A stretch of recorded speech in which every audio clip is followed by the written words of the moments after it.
Let's make some short ribs today. I'm going to salt and pepper these. I think this is I found my aunt's recipe from the late 60s. I will never forget these, ever. It was so good. When I was young, I really remember food. And these are going to bring back a wonderful, wonderful memory. So you want salt and pepper both sides and then flour them. Next, I'm going to put some lard. You can use oil, whatever you have, in my hot pan.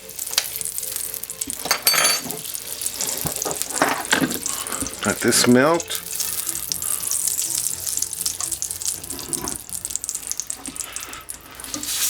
And we will brown our short ribs.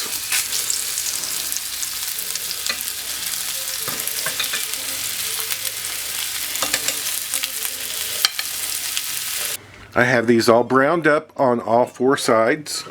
I'm going to put some slices of onion on top. And we're going to braise these. That was just a small onion or so. And the recipe that I found calls for bacon. Well, I don't have any bacon, but I have this. And this is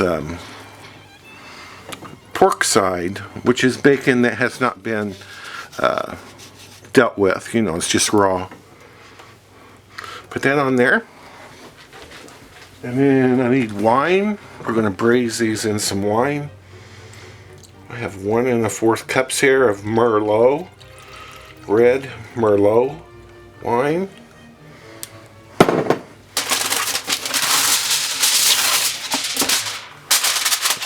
Cover this with foil, and this goes in my 350-degree oven.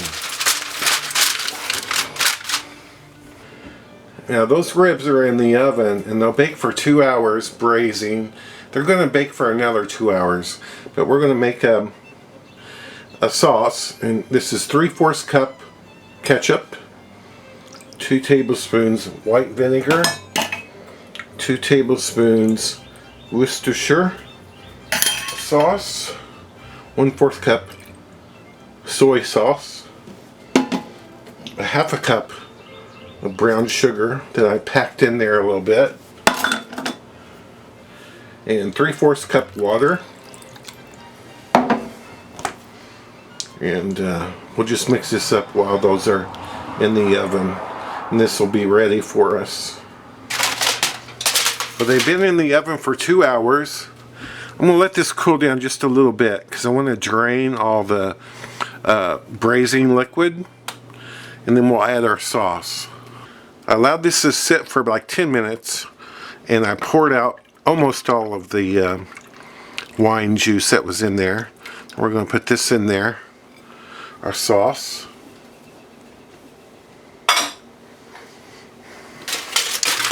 And I'm going to put the aluminum foil back on and back into my 350-degree oven. Here it is after the 2nd hour. And I went ahead and took the bacon off, and they're kind of falling apart, but they're going to be good. I guarantee you that. Need to let it cool down just a little bit. Believe me, I've already tasted these. It's wonderful, wonderful, wonderful recipe. It's kind of a sweet and sour sauce, so that's what I'm going to call this. Sweet and sour short ribs. Since they're falling apart, tender,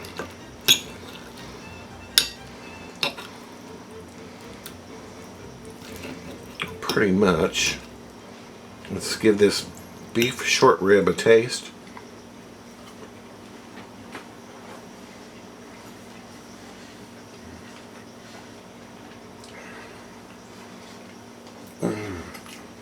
just melts in your mouth. So tender, melts in your mouth. Gosh, I hope you try this. And thank you so much for watching.